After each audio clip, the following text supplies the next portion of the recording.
예수의 사랑이 나를 대속하셨네. 예수의 보혈이 나를 자유케 했네. 십자가의 사랑, 십자가의 사랑, 내게 생명 주셨네. 십자가에 달리신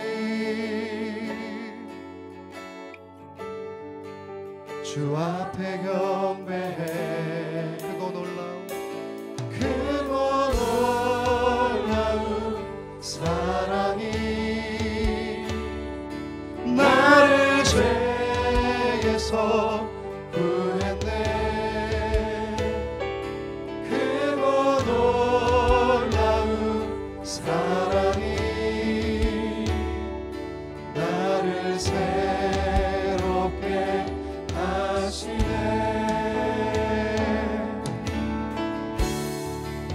예수로 살리라.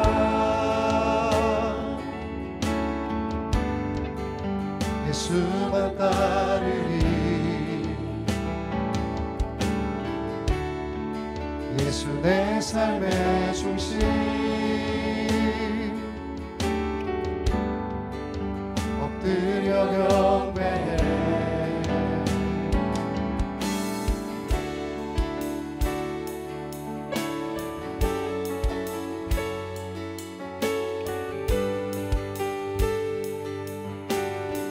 예수의 사랑이, 예수의 사랑이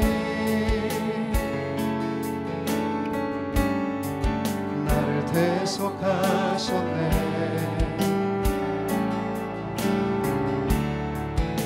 예수의 보혈이 나를 자유케 했네. 십자가의 사랑, 십자가의 사랑, 내게 생명 주셨네.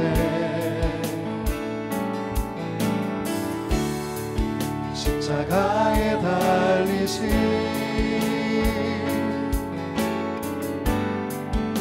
주 앞에 경배해.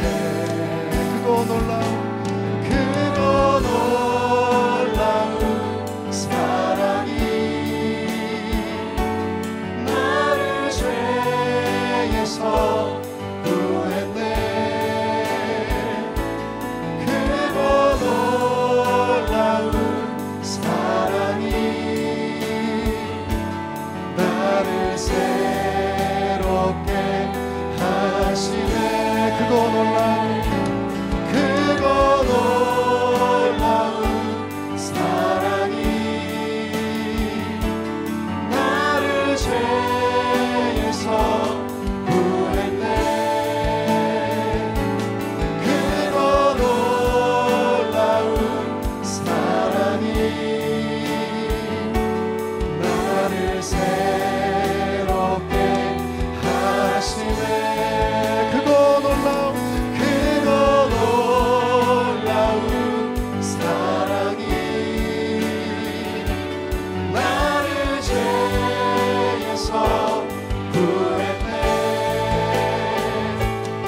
크고 놀라운 사랑이 나를 새롭게 하시네. 크고 놀라운, 크고 놀라운 사랑이 나를 죄에서 구했네. 크고 놀라운 사랑이 나를 새롭게 하시네. 예수로 살리라. 예수로 살리라.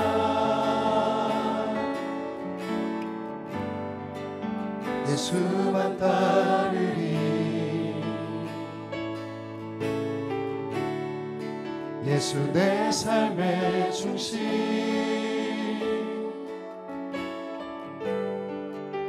엎드려 경배해.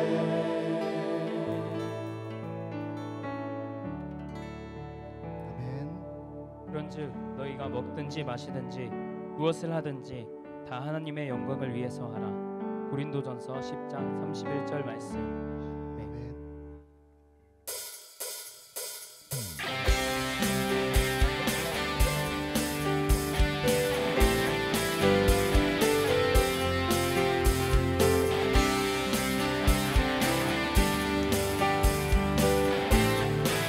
주의 거룩하심, 주의 거룩하심 생각할 때, 주의 크신 사랑 느낄 때, 주의 영광의 빛 날 생활 비춰주실 때,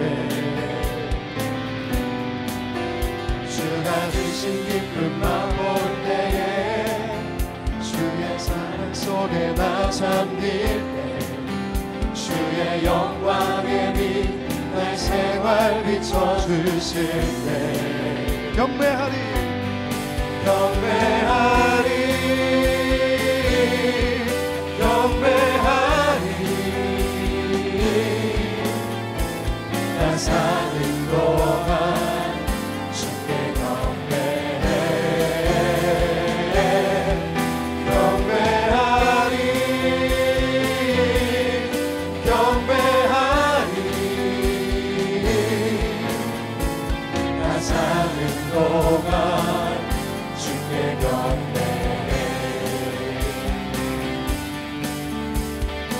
다시 한번 고백합니다. 주의 거룩하심, 주의 거룩하심 생각할 때, 주의 크신 사랑 느낄 때, 주의 영광의 빛 날 생활 비춰주실 때, 주가 주신 기쁨 맛볼 때, 주가 주신 기쁨 맛볼 때에, 주의 사랑 속에 나 잠길 때, 주의 영광의 빛 날 생활 비춰주실 때, 아멘. 경배하리 경배하리 경배하리. 나 사는 동안 주께 경배해. 경배하리 경배하리. 나 사는 동안 주께 경배해. 예수님 경배하리 경배하리 경배하리. 나 사는 동안 주께 경배해. 경배하리 경배하리. 나 사는 동안 주께 경배해. 아멘. 주님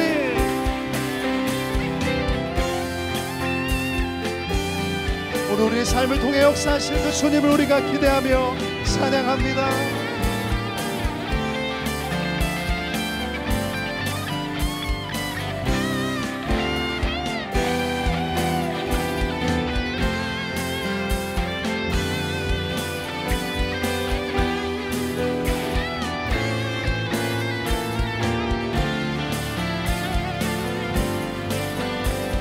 함께 고백하시면서 경배하리 경배하리 경배하리. 나 사는 동안 주께 경배해. 경배하리 경배하리.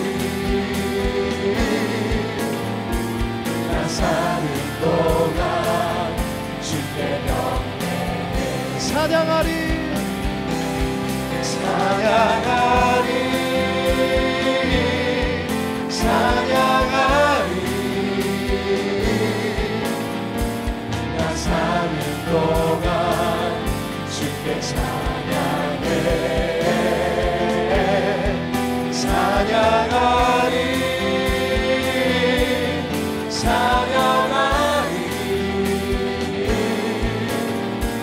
나 사는 동안 주께 찬양해.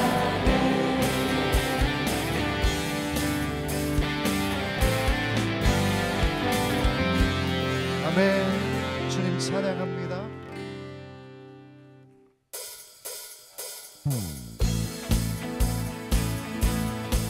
또 이어서 우리 함께 고백하시면서 우리를 삶의 평화로 이끄실 주님 함께 고백합니다.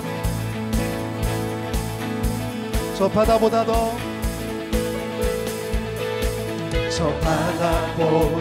더 넓고 저 산과 하늘보다 더 높은 주님의 은혜가 이곳에 가득해. 살아계신 주 나의 하나님 언제나 넘치는 주의 사랑으로 내 안에 가득히 넘쳐 흐르네. 한 번 더 저 바다보다도 더 넓고 저 산과 하늘보다 더 높은 주님의 은혜가 이곳에 가득해. 살아계신 주 나의 하나님 언제나 넘치는 주의 사랑으로 내 안에 가득히 넘쳐 흐르네. 내게 강 같은 평화 내게 강 같은 평화 내게 강 같은 평화가 넘치네. 내게 강 같은 평화 내게 강 같은 평화 내게 강 같은 평화가 넘치네. 한 번 더 저 바다보다도 바다보다도 더 넓고 저 산과 하늘보다 더 높은 주님의 은혜가 이곳에 가득해.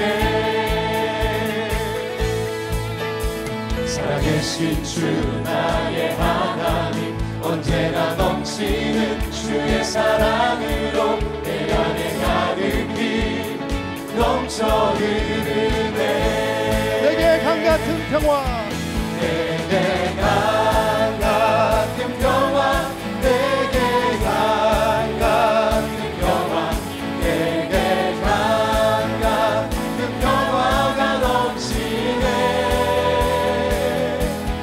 내게 강 같은 평화 내게 강 같은 평화 내게 강 같은 평화가 넘치네. 내게 샘솟는 기쁨 내게 샘솟는 기쁨 내게 샘솟는 기쁨 내게 샘솟는 기쁨이 넘치네. 내게 샘솟는 기쁨 내게 샘솟는 기쁨 내게 샘솟는 기쁨이 한 번 더 고백합니다. 내게 바다 같은 사랑 내게 바다 같은 사랑 내게 바다 같은 사랑 내게 바다 같은 사랑이 넘치네. 내게 바다 같은 사랑 내게 바다 같은 사랑 내게 바다 같은 사랑이 넘치네. 삶을 채우신 성령님의 은혜를 찬양하며 고백합니다. 할렐루야.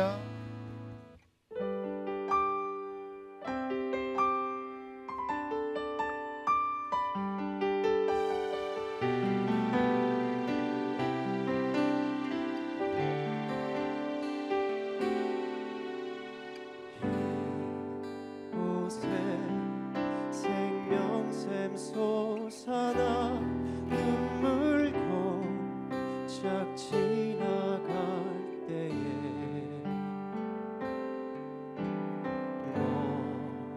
사나 열매 맺히고 웃음소리 넘쳐나리라.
이곳에 생명샘 솟아나 눈물도 싹 지나갈 때에 너잖아 열매 맺히고 웃음소리 넘쳐나리라.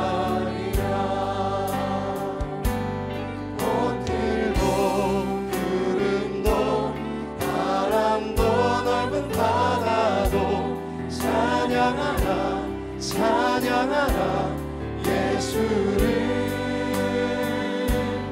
하늘을 울리며 노래해 나의 영혼아. 은혜의 주 은혜의 주 은혜의 주. 그날에 하늘이 열리고 모든 보게 되리라. 마침내 꽃들이 피고 영광의 주가 오시리라. 꽃들도 구름도 바람도 넓은 바다도 찬양하라 찬양하라 예수를. 하늘을 울리며 노래해 나의 영혼아. 은혜의 주 은혜의 주 은혜의 주. 꽃들도 구름도 바람도 넓은 바다도 찬양하라 찬양하라 예수를. 하늘을 울리며 노래해 나의 영혼아. 은혜의 주 은혜의 주 은혜의 주.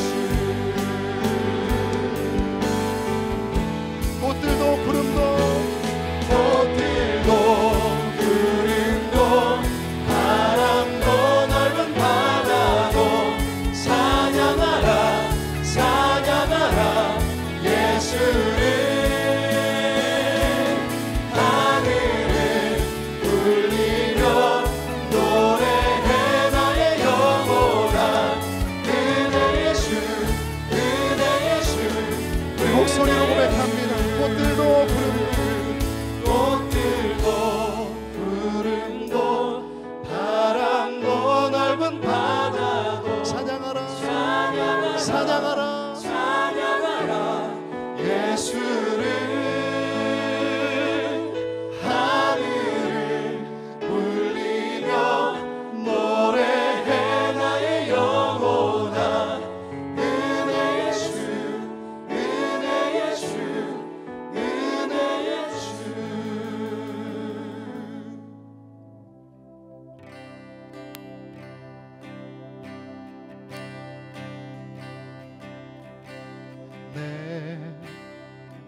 안에 가장 귀한 것 예수를 알미라.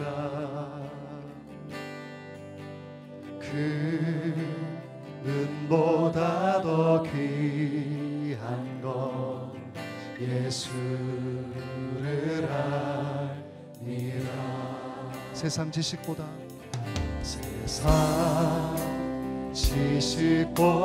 귀한 것 예수를 알미라. 내 안에 가장 귀한 것 예수를 알미라. 예수를 알미라.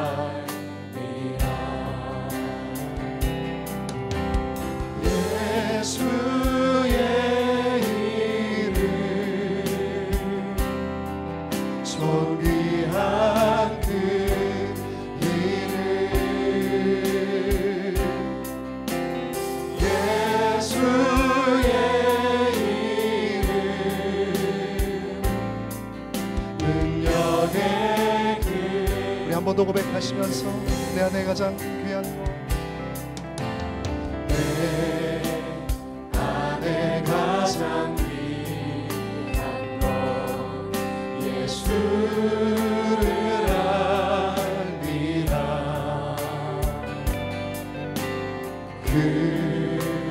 그는보다 더 귀한 것 예수를 알미라. 아멘. 세상 지식보다 귀한 것 예수를 알미라. 내 안에 가장 귀한 것 예수를 알미라. 예수의 이름 예수의 이름 존귀한 그 이름 예수의 이름 능력의 그 예수의 이름 예수의 이름 존귀한 그 이름 예수의 이름 능력의 그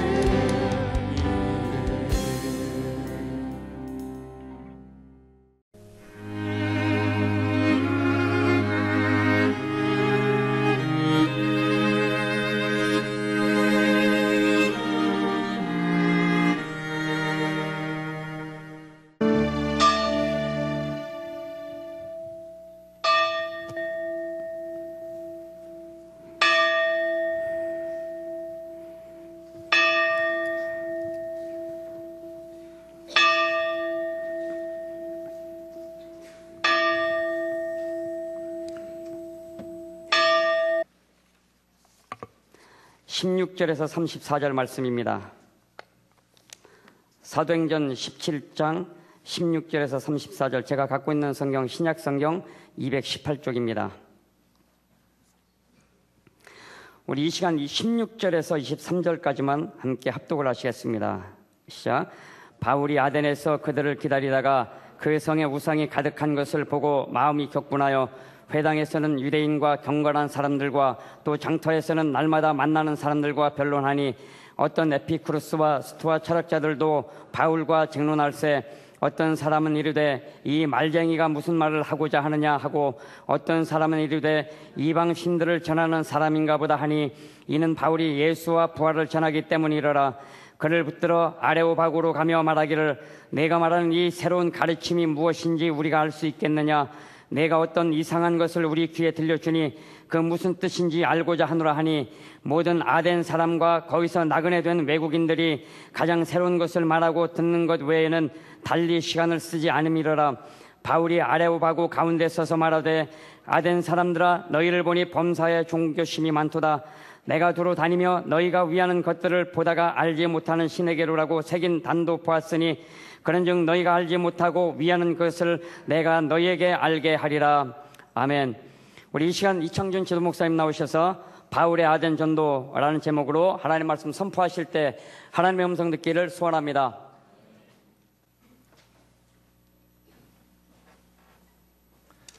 네, 설교 말씀을 드리기 전에 한 3가지만 우리가 기도 제목을 말해 보겠습니다. 추수감사절에 우리가 어디에 접근해야 되는지 하는 내용에 관한 것입니다. 첫째로는 우리가 아무리 기도해도 응답이 되지 않는 것들이 있습니다. 그럴 때 어떻게 할 것이냐 하는 것입니다. 우리가 그냥 보통 평범한 목사님들보다 조금 더 그냥 보통 하는 분들은 그렇게 설교를 합니다. 하나님은 모든 것을 해결해 주시고 응답하십니다. 그렇기 때문에 우리의 모든 문제도 해결될 줄로 믿습니다. 아멘 하지 말라고 지금 아까 했잖아요. 그리고 특별히 아픈 거, 육체의 고통, 질병은 다 치료받을 수 있습니다. 그래요. 또 예수님께서는 모든 병의 대의사시기 때문에 다 치료받을 수 있습니다. 믿습니까? 대답하지 말라니까. 정신 어디다 놓고서 그러는 거예요. 그런데 성경은 그렇지 않은 내용을 말씀해요. 쉽게 말하면 우리가 감사할 수가 없다 그 말이요. 그리고 찬송이 안 나온다 그 말이에요. 고통이 너무 커서. 그런 내용이 성경에 한 곳이 있어요. 그리고 시편이 그런 내용들인데 그 한 내용이 고린도후서 12장이에요. 그 7절에 보면 뭐라고 돼 있냐면 이렇게 나와요. 그 사도 바울이 너무 고통이 심했던 거야. 그래서 그 고통의 표현을 육체의 가시라고 돼 있어요. 한번 따라서 해봅시다. 육체의 가시. 육체의 가시. 또 다른 말로 이어서 표현됐는데 뭐라고 됐냐면 사단의 사자라고 돼 있어요. 한번 해봅시다. 사단의 사자. 사단의 사자. 얼마나 아팠으면 이 감사가 안 되잖아요. 찬송이 안 되잖아요. 내가 믿는 하나님께서 이 문제를 왜 해결해 주시지 않느냐 말이야. 왜 응답이 없냐 말이야. 그래서 이 성경에서 응답되지 않는 내용이 이렇게 대표적으로 나와 있어요. 오늘 사도행전 17장에 이제 사도 바울이 그 아덴에 들어가서 설교하는 내용들이 나오죠. 동시에 사도행전의 많은 내용이 그 사도 바울의 그 찬란한 복음 사역입니다. 어떤 때는 뭐 사도 바울에게 막 제사를 지내려고까지 그 박수를 받아요. 그런데 정작 사도 바울 자신은 고난으로 이어져요. 한 도시에서 다른 도시로 옮길 때는 누가 데리러 와서 뭐 감아 태워가는 게 아니고 되게 쫓겨가는 거, 도망가는 겁니다. 그런 상황에서도 사도 바울은 그 내면의 세계가, 그 심령, 내면의 세계는 기쁨과 자유와 행복으로 넘쳐났다는 거 아닙니까? 그런데 그 사도 바울이 기도가 응답되지 않은 것이 아까 말한 내용이라고요. 하나님 앞에 3번이나 기도했다고 나와요. 그런데 하나님께서 노 하시는 거예요. 이 내용이 오늘 추수감사절을 지나는 우리에게 큰 응답도 되시기를 바라요. 얼마나 아팠으면, 얼마나 고통스러웠으면. 나중에 오늘은 사도행전 17장입니다만은 18장, 19장을 가보면 사도 바울의 몸에서 이 손수건이 지나가서 환자에게 갖다 대면 환자가 낫어요. 굉장했습니다.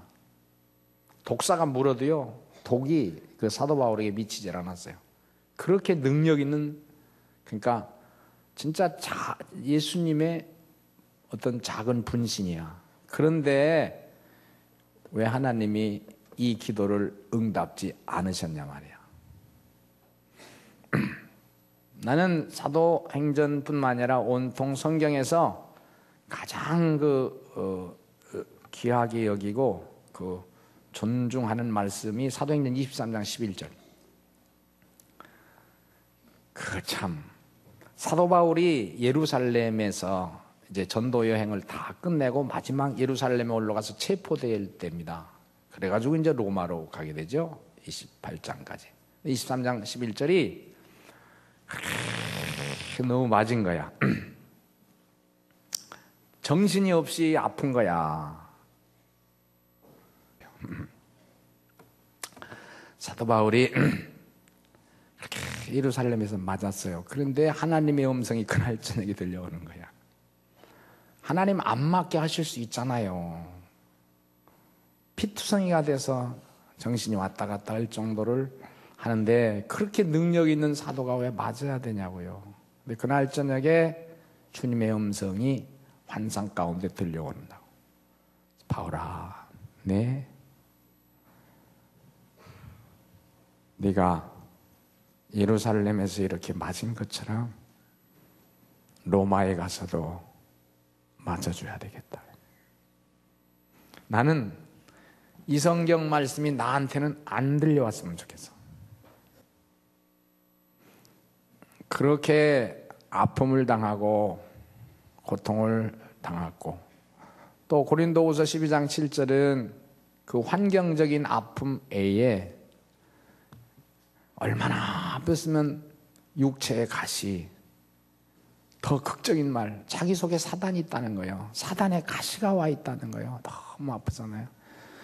그게 얼마나 주님의 전능하신 주님과 친합니까? 사도 바울이 전지전능, 영원불병, 무소부재. 그분이 왜 사도 바울의 기도에 노하셨냐 말이야.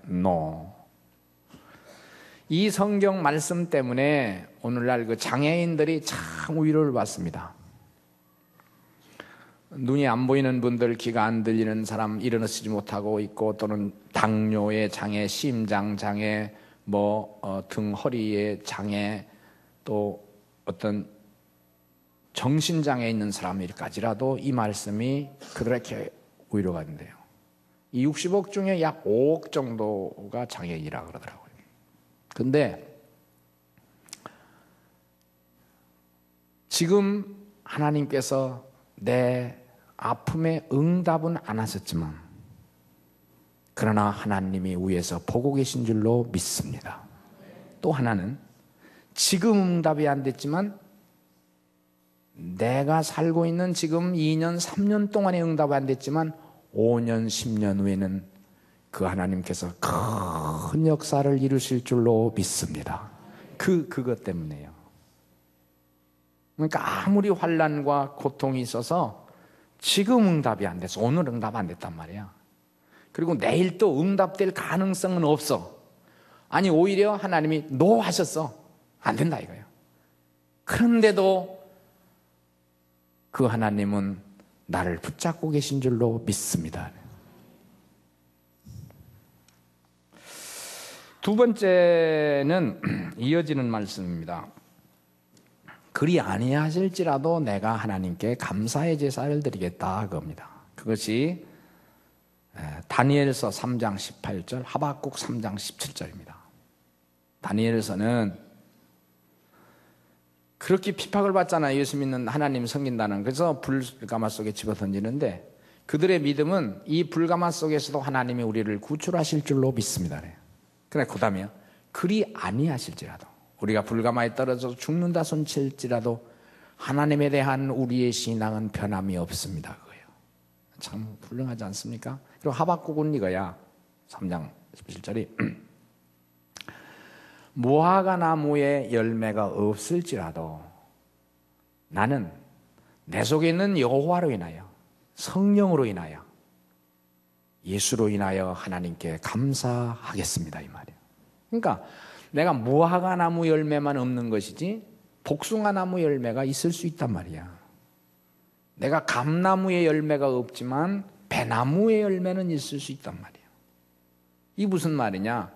현실적으로 아무 효과가 없어.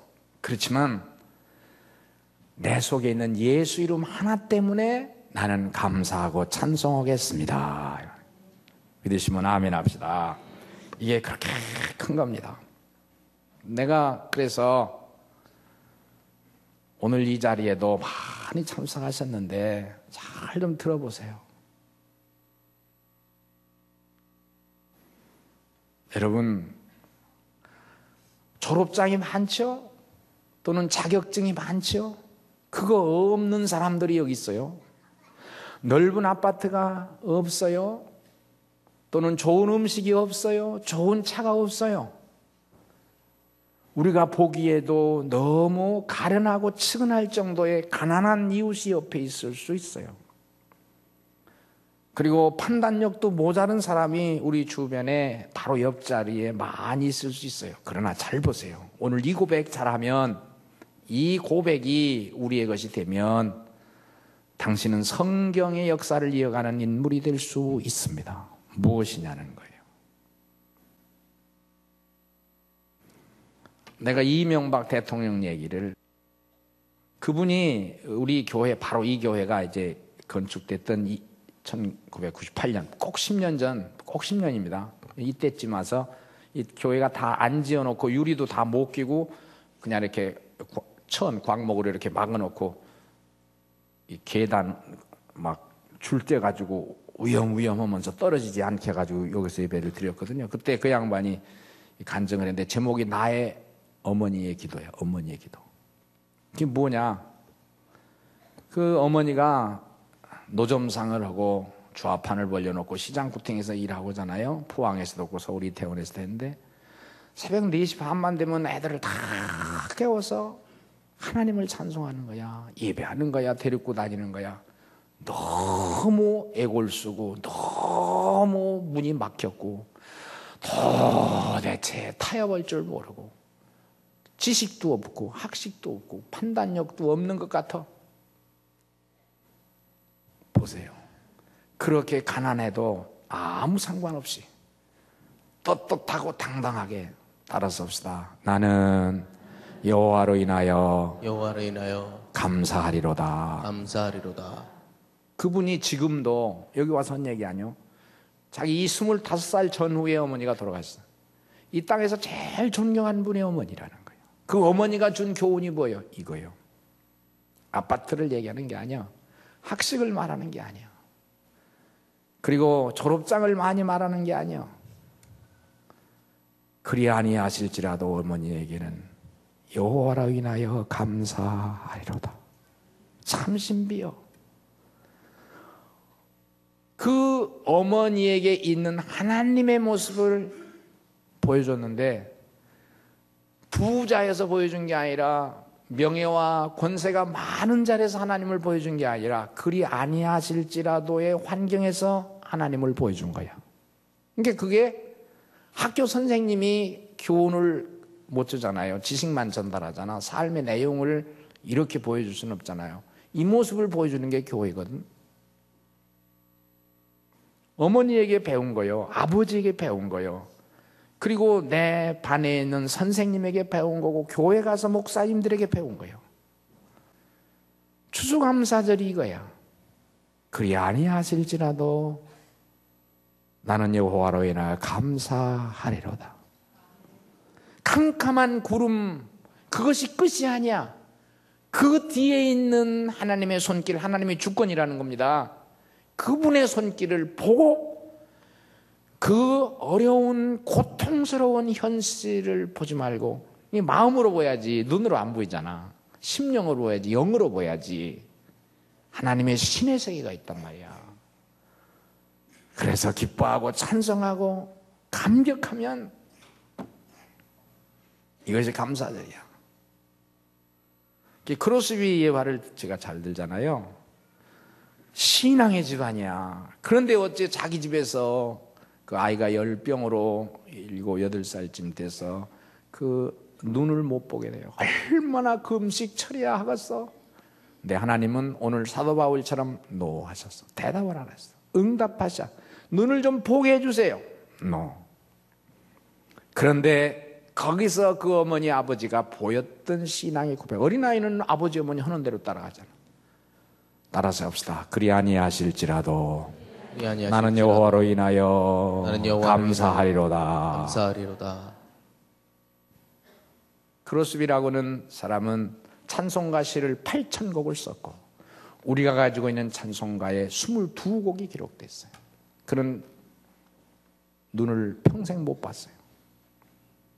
내가 병원에 이렇게 가서 설교도 하고 또 환자들을 보면서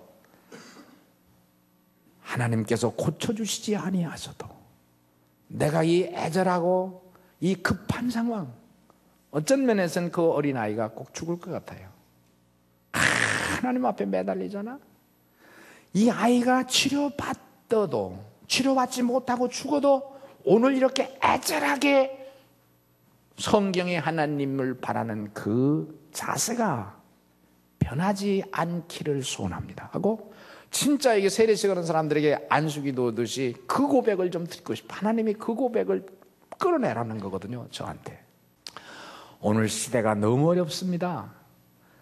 10년 전 IMF 때는 우리나라만 어려웠어요. 그 우리나라가 어려울 때 어떻게 된지 아시죠? 환율 지금 1,500 1,400 간다고 하는데 그때 환율이 1,800이 됐고, 달러 환율이 그랬고, 또 주식이 지금 막 1,800, 2,000까지 갔다가 막 또 떨어지고 있는데, 그때 주식은 253인가까지 내려갔어요. 그러니까 뭐 투자가 소용없지, 기업이 안 되지, 다 그냥. 그래서 세계적 구제금융을 해서 우리나라 좀 일어나게 됐는데, 그때는 우리나라하고 브라질, 말레이시아 몇 곳만 그랬어요.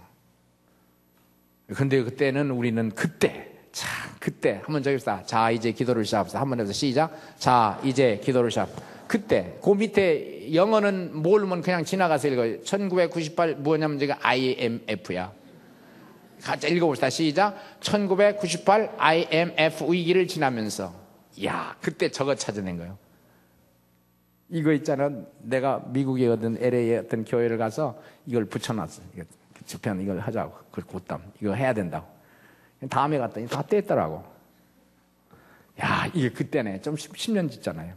그때는 그렇게 어려운 상황에서 우리가, 그래서 우리 교회 그 입구에 머릿돌에 적어 써 있어요. 우리 교회 머릿돌에 최고로 우리나라가 어렵던, 우리나라 역사에서 제일 어려운 때가 이때잖아요. 어려운 때에 우리는 하나의 활로를 열었는데 교회 지차는 거였거든. 지금은요, 그로부터 10년이 지난 지금은 어려움이 우리만 어려운 게 아니라 세계적으로 어려워요. 아시죠? 이 시대에 내가 하나님의 음성을 들은 거예요. 뭐냐? 따라서 합시다.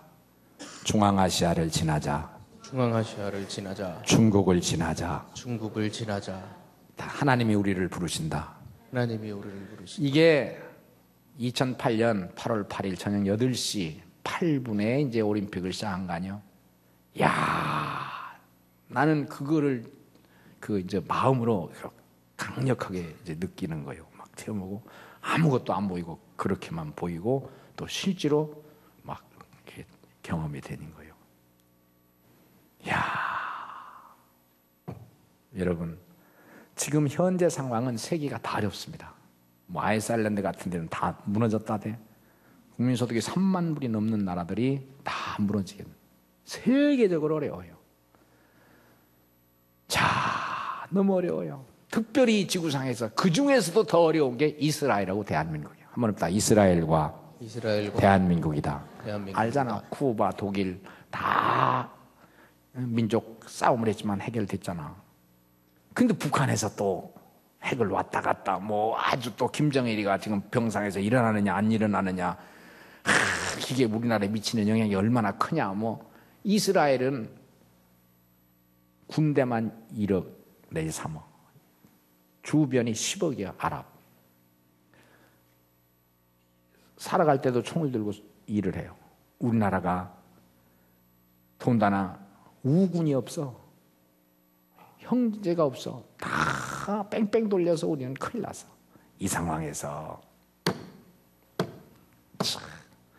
한번 합시다. 기도하자. 두 번째 찬양하자. 세 번째 교회 중심하자.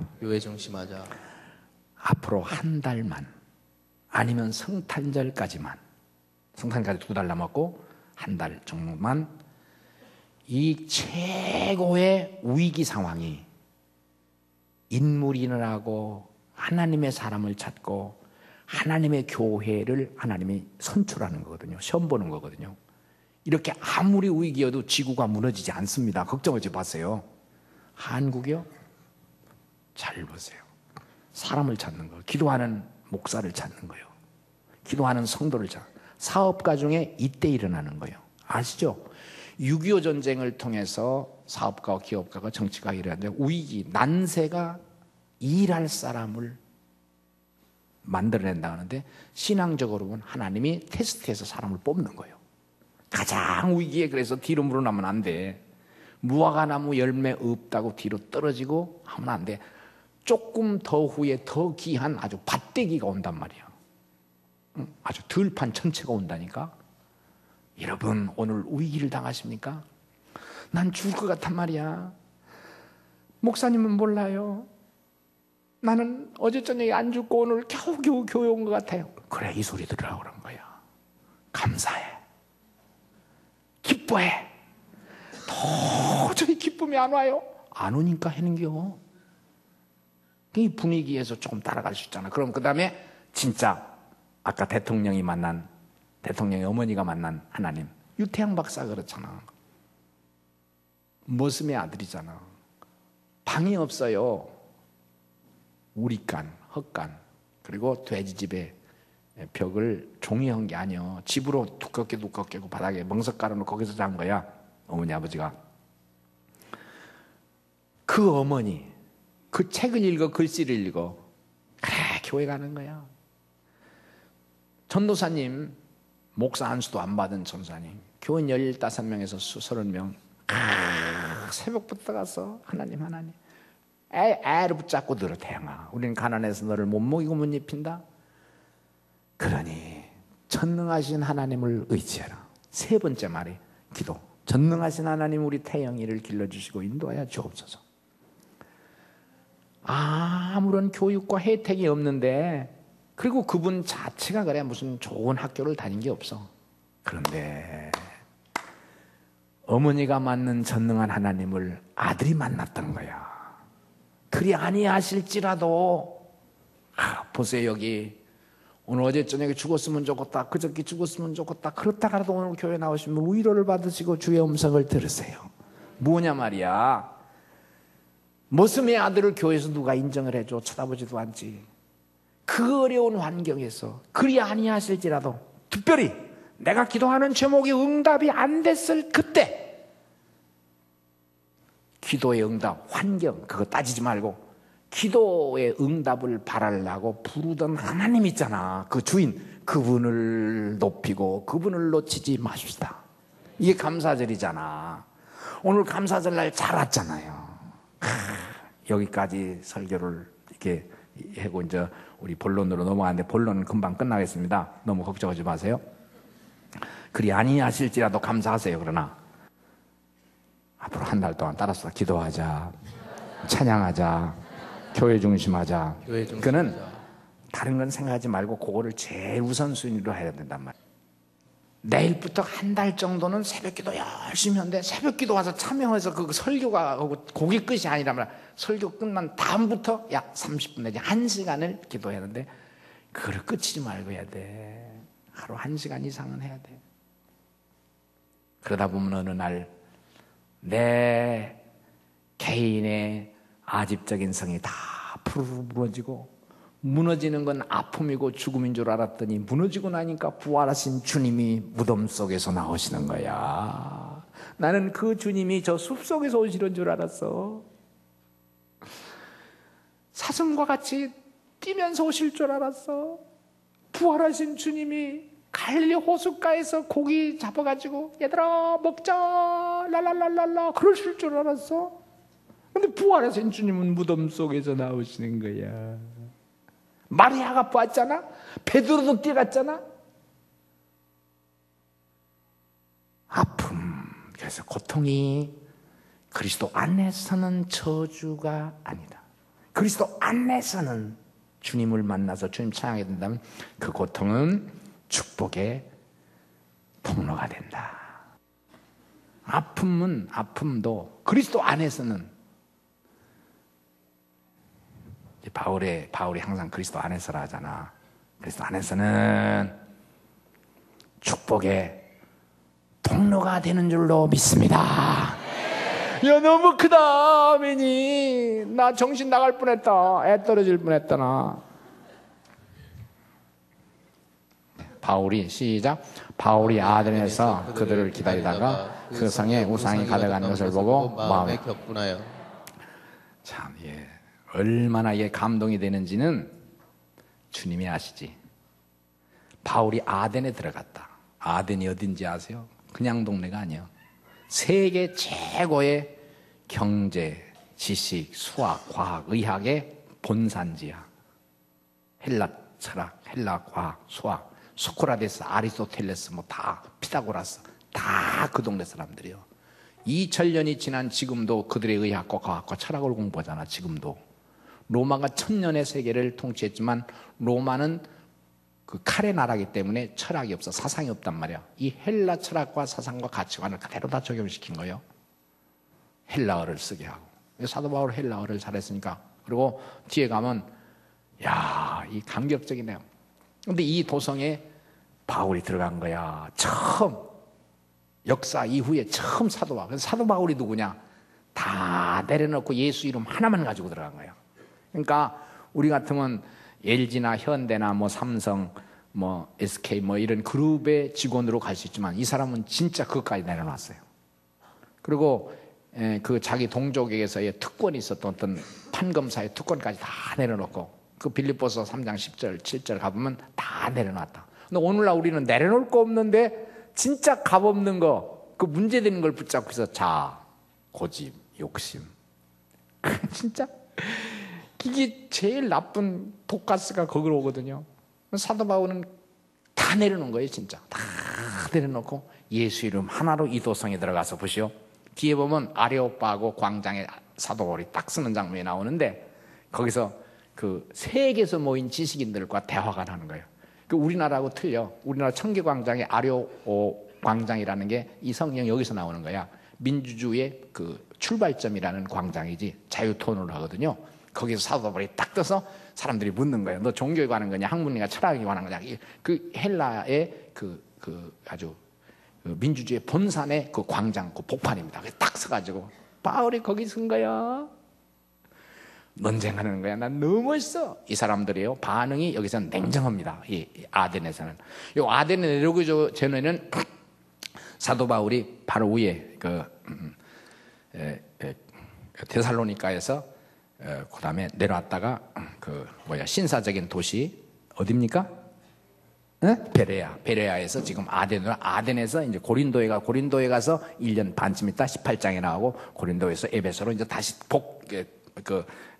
수리 안디옥으로 복귀했다가 다시 출발한대. 요 17, 18, 16, 17, 18장. 그 중에서 여기 오늘 아덴에 딱 쓰는 거, 사람들이 그렇게 요동하지 않습니다. 냉정한 대화를 합니다. 냉정한 토론을 합니다. 여기서 우리 교회에서 이런 사람이 일어나야 된다는 거예요. 그냥 믿습니까? 믿습니다. 이 사람들 흔들리질 않아요. 너의 신에 관한 것이냐, 스토익 철학에 관한 것이냐, 아니면 헬라 철학의 핵심을 관한 것이냐, 이 대화가 해야 되는 거야. 이야, 반응이 없어. 그런데 보시오, 마지막 절 한번 읽고 마칩니다. 마지막 절은 34절입니다. 읽읍시다. 몇 사람이, 시작. 몇 사람이 그를 가까이하여 믿으니 그 중에는 아리오바고 관리 디오누시오와 다말이라 하는 여자와 또 다른 사람들도 있었더라. 일반 목사님들이 설교할 때 이 부분을 잘 못해요. 사도 바울이 그렇게 능력이 있는데 이 아덴에 들어가서는 그 사역이 실패했다는 거예요. 열매가 별로 없었다는 거지 잘 못 보는 얘기야. 여기 2명의 이름이 나오고 몇 명 또 있었다는 거예요. 이게 기적입니다. 특별히 여기 나오는 디오누시오는 아레오파고의 관리야. 그 광장 책임자 중에 한 사람이야. 이 말이 또 왜 또 그 사람이라는 걸 여기 구태에 썼냐 말이야. 다말이라고 하는 사람과 여자 몇 사람들이 있더라. 하는 여자와 몇 사람들이 있더라. 사도 바울은 세계적인 과학, 의학, 철학, 문학, 수학, 과학 최고의 도시 아레오파고 광장에 딱 서서 아무것도 없이 명예를 가지고 한 것도 졸업장 가지고 한 것도 아니고 지식도 학식도 그거 내세우지 않고 나에겐 예수 이름 하나로 그가 신이라는 거예요. 그가 우주의 신이라는 거예요. 그가 예수, 그가 온 인류를 영원히 구원할, 지금도 구원이지만 앞으로도 구원할 주님이시라는 거예요. 우리가 예수 구원을 은혜 받고 좋을 때는 구원이잖아요. 그러나 환난 당할 때는 주님이 구원으로 안 보이잖아. 그때도 구원인 거예요. 그러니까 기뻐해야 되는 거야. 진짜 구세주로 그걸 가지고 그 내용 하나 가지고 설득하는 거예요. 결국 하나님이 일하셨어요. 열매는 적어. 교인의 수는 적지만 여기 2명과 3명, 4명, 5명 정도 나오잖아요. 보시오. 사도 바울의 제자라는 것은 오늘날 그냥 이름만 가지고 세례받는 게 아니올시다. 그 스승이 그랬듯이 그의 제자는 또 다른 작은 사도 바울이 되고 작은 예수가 되어 드디어 세계적인 도시 헬라 아테네 최고의 도시에 예수 그리스도의 공동체가 세워지고 있습니다.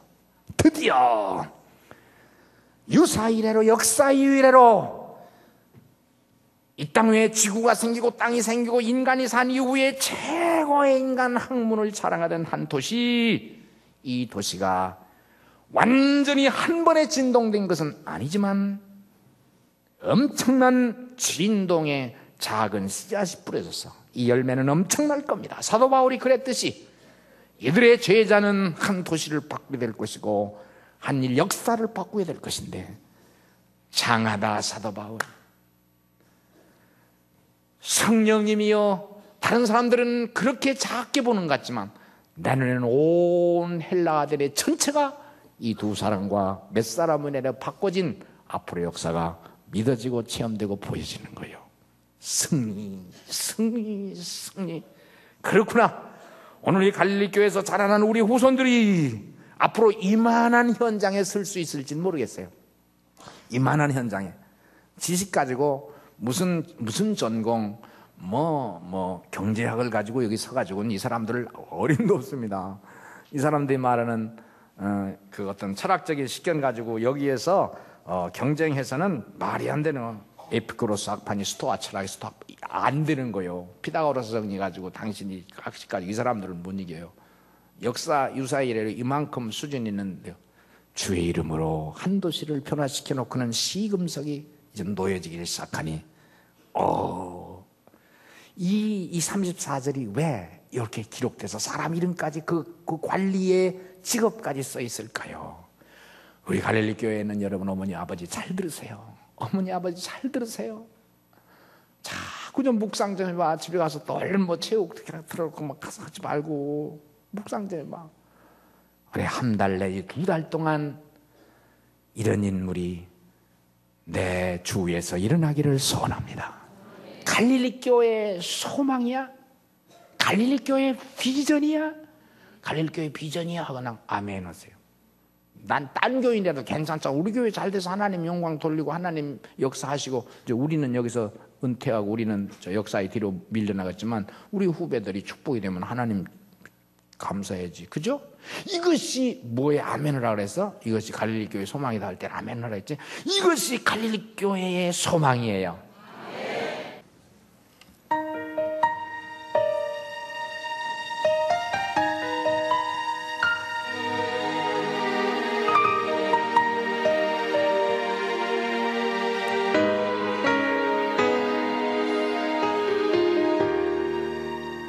주의 장막에서 한 날이 궁정에서 찬 날보다 좋사오니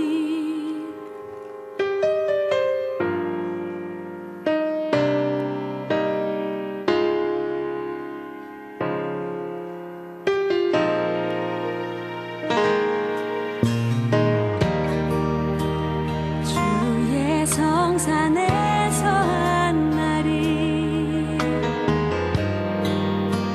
궁궐에서 찬 날보다 좋사오니 나의 영혼 주님을 기뻐해. 주의 사랑 날 완전케 하네. 주의 사랑 날 새롭게 하네. 끝이 없는 주의 사랑만이 내 영혼 자유케 하시네.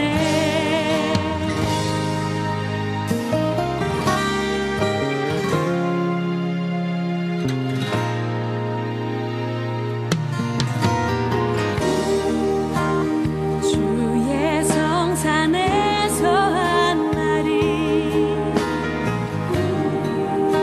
궁궐에서 첫날보다 좋사오니 나의 영혼 주님을 기뻐해. 주의 사랑 날 완전케 하네. 주의 사랑 날 새롭게 하네.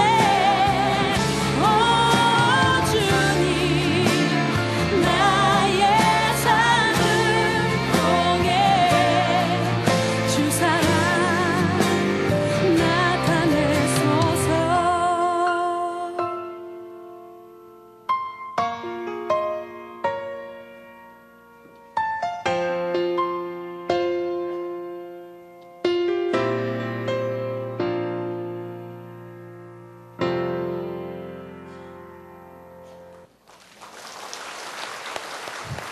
만민에게 복음을 전파하기를 소망하는 갈릴리 형제교회의 청년대학부가 지난 19일 금요일과 20일 토요일 양일간 수련회를 가졌습니다.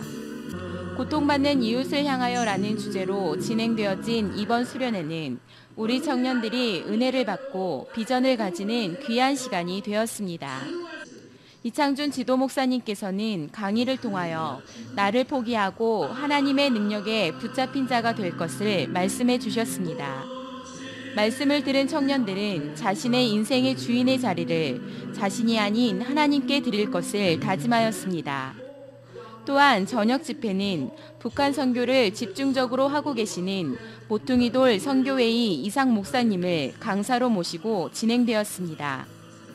이상 목사님은 자신의 삶을 간증하며 순종의 의미가 무엇인지, 그리고 자신이 걸어온 북한 선교가 무엇인지에 대하여 말씀해 주셨습니다. 말씀을 들은 청년들은 더욱 순종의 자세로 살 것과 북한을 비롯하여 고통받는 이웃을 향해 살아갈 것을 다짐하였습니다. 갈릴리 형제교회 청년대학부에 큰 부흥이 있기를 소원합니다.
예수님의 부활을 축하드리며 갈릴리 형제교회는 지난 3월 27일 부활주일 저녁 예배를 연합 예배로 드렸습니다.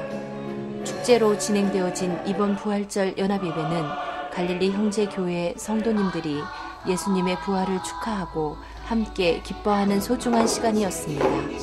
워십과 드라마, 중창 등 다양한 프로그램을 통하여 부활하신 예수님을 경배하고 찬양하였습니다.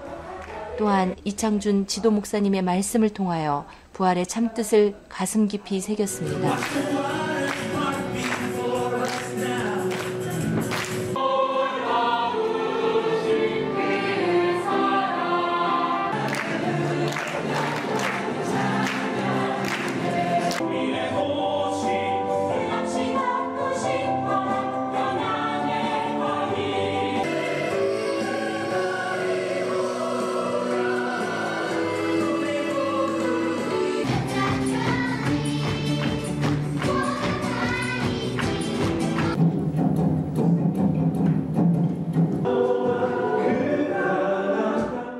예수님의 부활은 모든 성도님들의 승리입니다.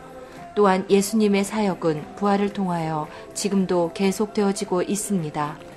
바로 갈릴리 형제교회의 모든 성도님들이 걸어야 할 길입니다. 부활하신 예수님을 통하여 승리하는 갈릴리 형제교회 성도님들이 되기를 소원합니다. 안녕하세요. 오늘부터는 예수님의 12제자 한 명 한 명에 대해서 알아보겠습니다. 12제자는 세상적으로 잘난 사람들이 아니었습니다. 이스라엘 변방 갈릴리 시골에 물고기 잡는 어부 등 세상적으로 평범한 사람들이었습니다. 주님은 세상적으로 특별하지 않은 그들을 통해서 온 세상을 구원하는 일을 하셨습니다. 평범하게 살았던 그들이 예수님을 만난 후 새로운 꿈이 생겼습니다. 하나님 나라에 대한 꿈, 진짜 가치 있는 일을 위해 그들의 삶을 드렸습니다.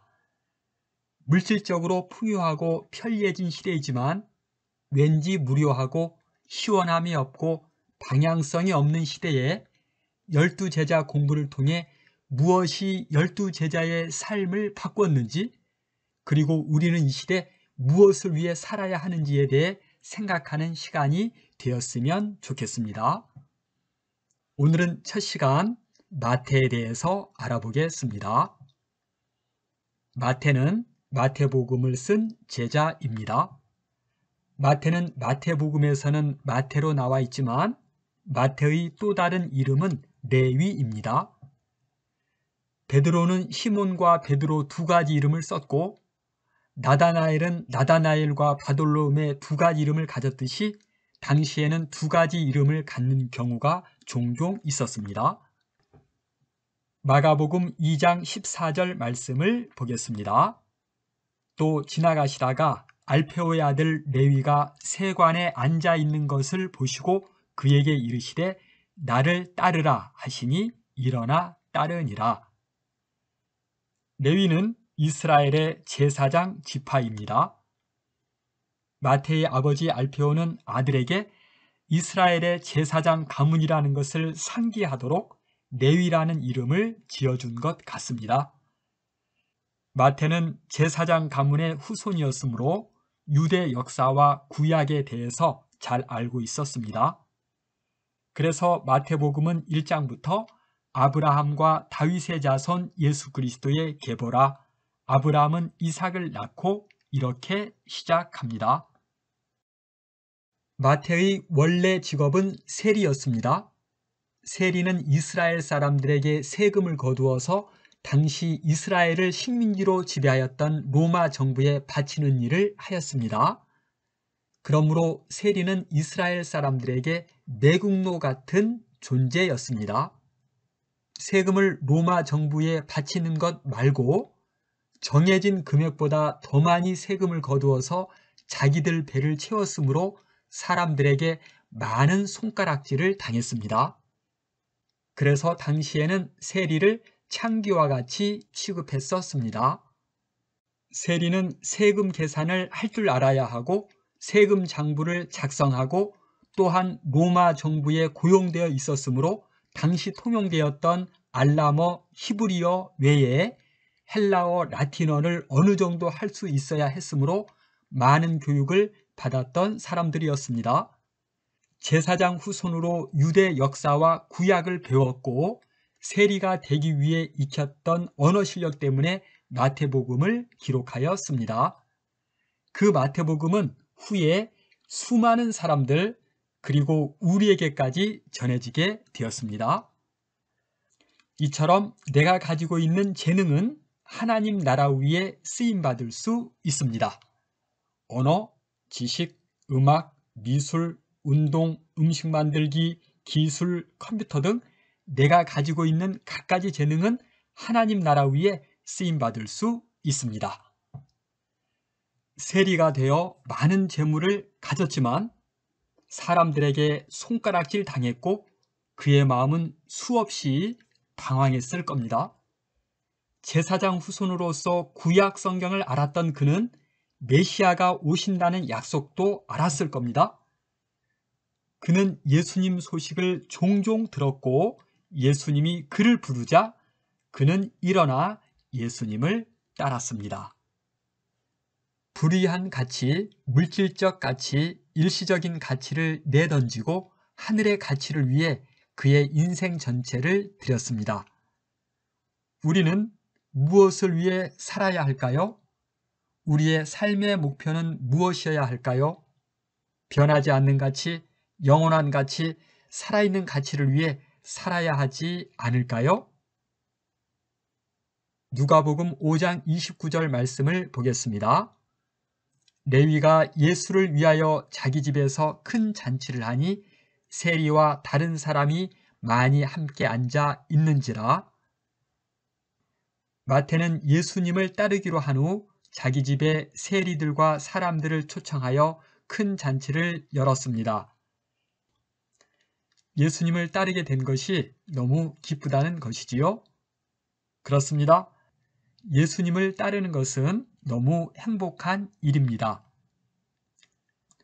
수고와 헌신, 때로는 자아 포기, 십자가를 지는 삶이기도 하지만 하나님 나라 위에 사는 삶은 얼마나 복된 일입니까? 그 잔치에 초청된 사람들은 세리들과 다른 사람들이었습니다. 사람들에게 손가락질 당했던 동료 세리들을 초청했습니다. 그 밖에 세리들과 어울릴 수 있었던 비슷한 부류의 소외된 사람들을 초청했을 겁니다. 마태는 자기가 만난 예수님을 그들에게도 소개하고 싶었던 것이지요. 오늘은 예수님의 제자 마태에 대해서 알아봤습니다. 오늘 공부한 것에 대한 퀴즈도 있습니다. 맞춘 학생에게는 작은 선물도 있습니다. 다음 시간에는 다른 제자에 대해서 알아보겠습니다. 여러분, 다음 시간에 만나요.